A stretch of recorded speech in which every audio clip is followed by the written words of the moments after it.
Welcome in or welcome back. Today we're going to be doing a reading to address the issue of who is running the shit show.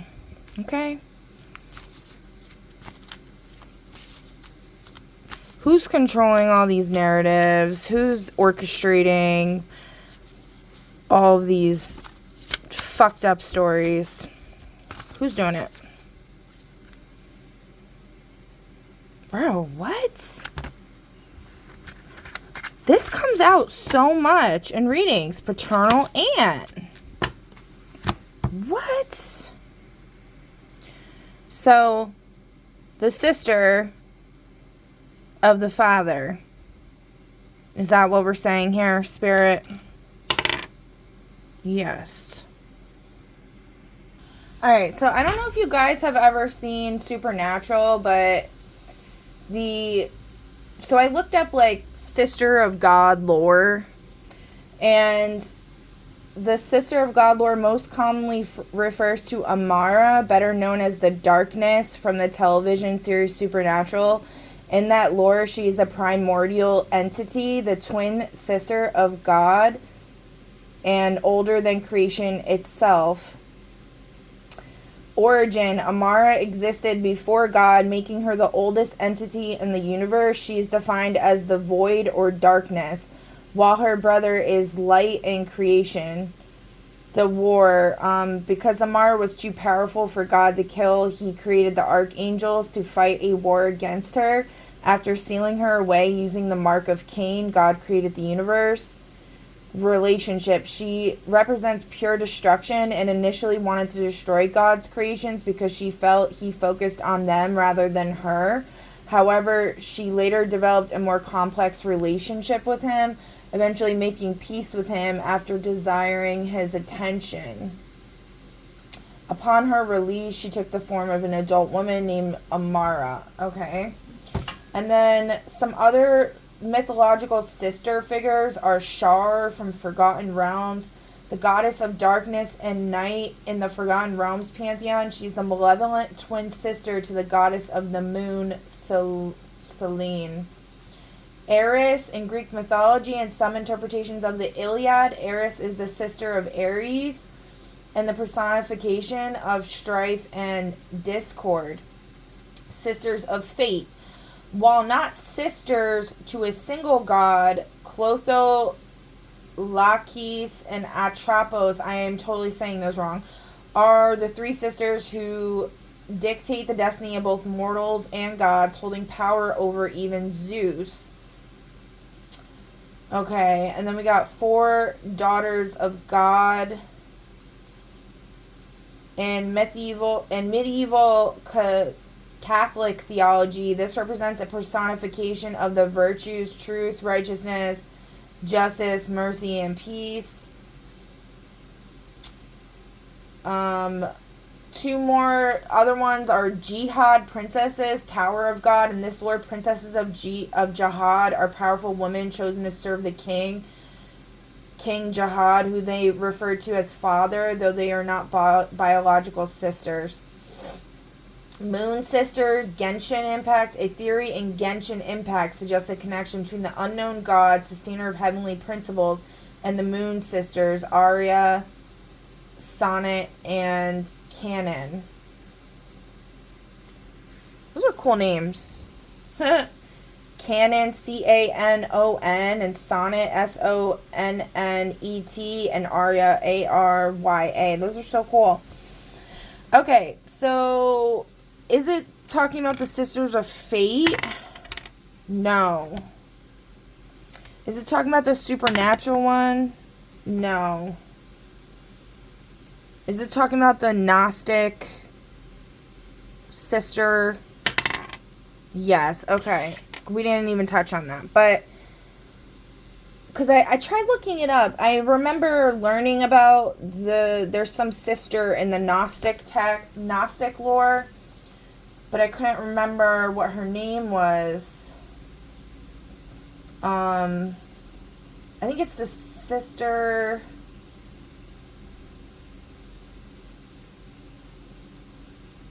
of Sophia. Yeah, okay. In Gnostic teaching, Sophia is the divine feminine emanation who fell from Pleroma, while she is often paired with Christ as his Syzygy. I don't know how to say that. Syzygy. What a weird word. I have never even remotely heard that word before. A conjunction or opposition, especially of the moon with the sun. Okay. And then it says in parentheses, complementary bride. Her quote unquote sister or lower fallen aspect is often called Achamoth. Achamoth. Derived from Hebrew chokmah. So chokmah is one of the Sephiroth on the Tree of Life. It's the second one. It represents wisdom. It also represents like the Empress energy, Queen energy. So like feminine, like the receiving of the divine spark. It's essentially the transmitter, I would say, like receiver and transmitter of the divine spark to the creator energy, which would be the emperor, the knight energy. It's not king. It's the knights on the interpretation I'm talking about, which would be the third Sephiroth. So So it's like this twisted, distorted receiving of divine spark energy that's causing all of this. Is it an actual, like, physical entity? Yes, and that was a solid yes. Okay. I mean, that makes sense, though, because, like, why are people following this, like, horrific doctrine of beliefs and like, values? Like, what are they doing? The stuff they're doing, the narratives they're dishing out are, like, so Riri, bro. Like, can we stop? Like, it's so weird. I understand the whole thing with, like, segment energy and, like, chaos. Like, there needs to be destruction before it can be rebuilt. But this is not the way. Like, scaring people to even just to go outside, to speak their truth, like, stuff like that. Like, what are we doing? All the, like, ICE agents and stuff. Like, oh my God, what are they doing, bro? See, like, and a lot of it, though, is not even real, though. Like, they're just orchestrating it because they're trying to get everybody to be divided. So, I pulled from the conflict cards. We got empty nest grief and identity loss. So,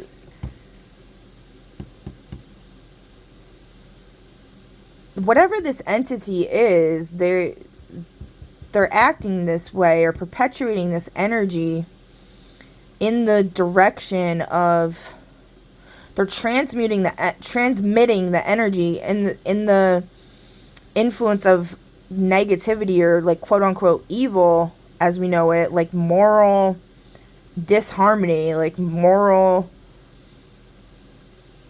travesty, really. I mean, everyone's definitions of morals are different, but, like, actually, let's see what is going on with this morals here. Oh, this one want to come out right away. The informant. Information is shared to prevent harm or expose wrongdoing despite personal risk. That's what I'm doing right now. I don't really care, like...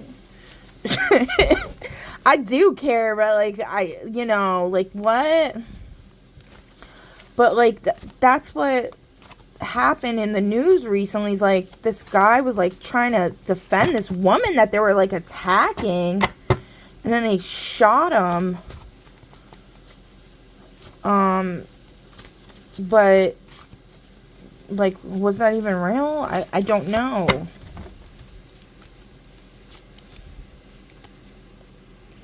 Whistleblower. Again, truth is spoken despite personal risk. Ethical duty outweighs loyalty to power.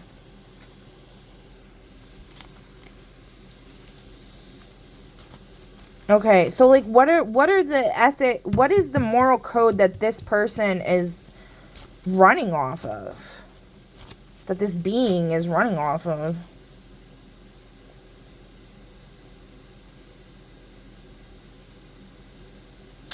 We got peer review. Knowledge is strengthened through challenge and critique. Collaboration refines truth. The inverted, and this was in the upright though, defensiveness blocks growth. You may be resisting feedback that threatens identity. So, gatekeeping masquerades as rigor, silencing dissent and innovation. Knowledge is strengthened through challenge and critique. So the whole thing with wisdom, trying to enlighten through challenge. Trying to enlighten through challenge. I understand that, but like, it's too freaking much. Like, it's just insane.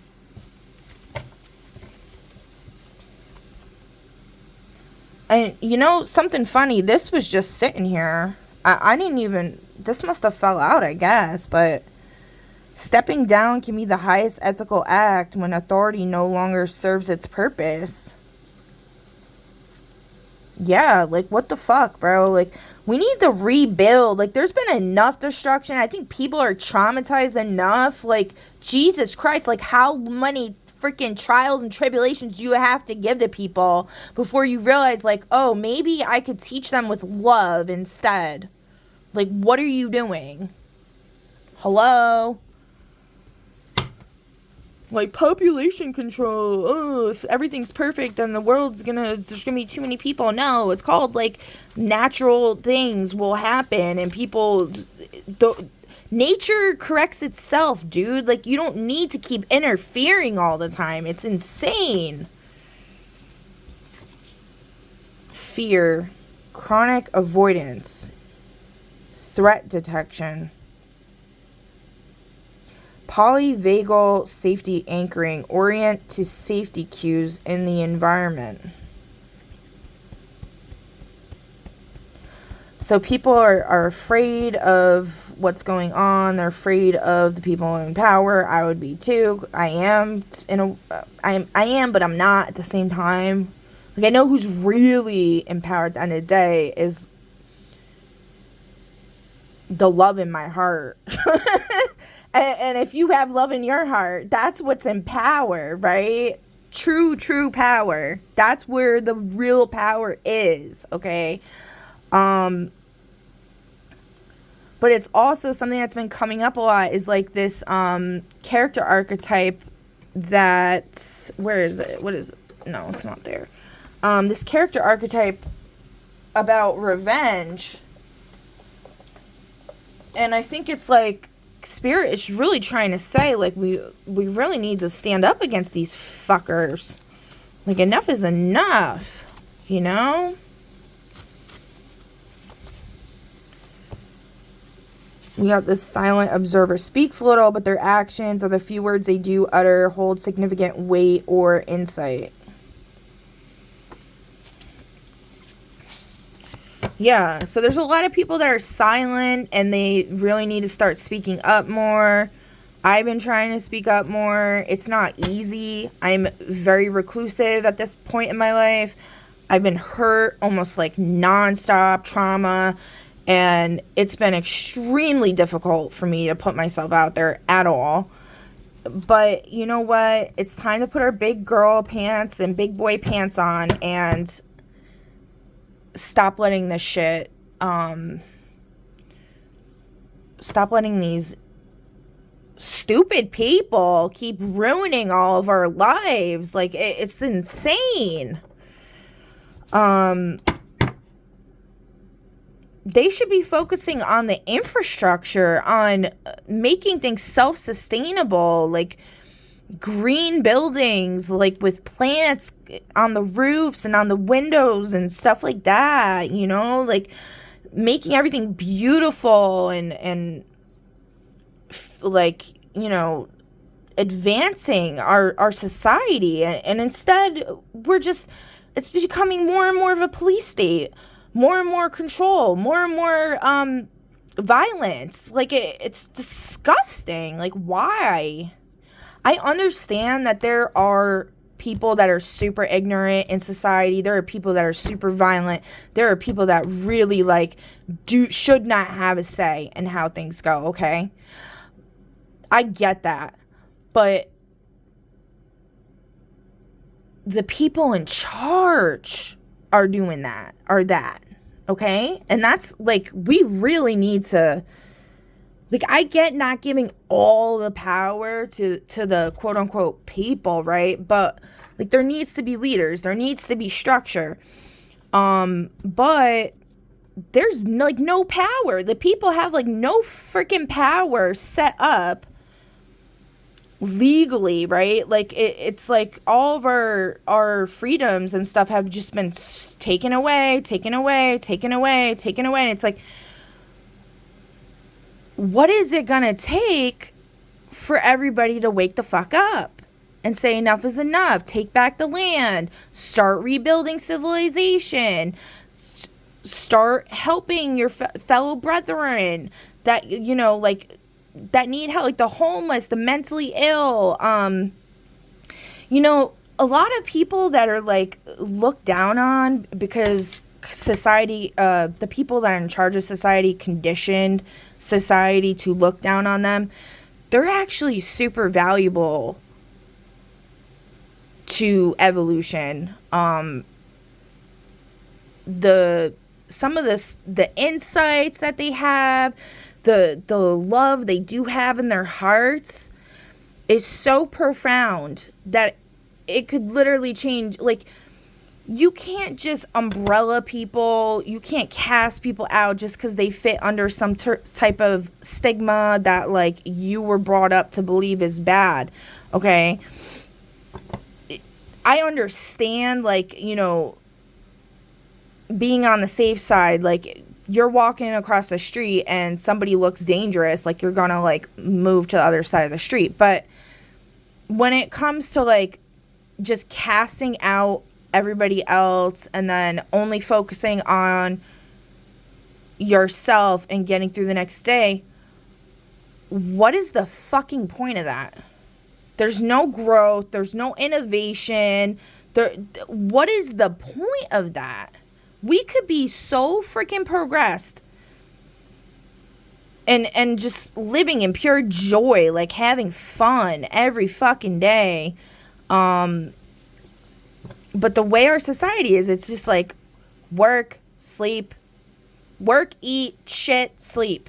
Work, eat, shit, sleep. Work, eat, shit, sleep. And it's like slave labor most people are doing. They don't even enjoy it, and they're not getting paid enough to even live or be able to enjoy their lives because everything costs freaking an arm and a leg. They can't even do anything. Like, even to get in the forest, you have to pay money.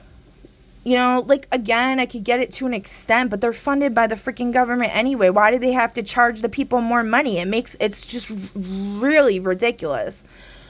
You know, I can get it to an extent to where, like, they're trying to mitigate, like, the amount of people that go there during, like, the more busy seasons. But it's a fucking forest. Like, come on. You know? Like, set up trail cams if you really need to. And if you see people trash in the place, then freaking, you know, then hold them accountable. But don't ruin it for everybody else. It's just bullshit. One group of people fuck up and then they use that as an excuse to fucking punish everybody else. It's total utter bullshit, okay? You Yeah, so that's my TED talk for today. Anyways, hope y'all got something out of this. I don't know, but yeah, I will catch you on the next one. Have a fantastic rest of your day or night. Bye.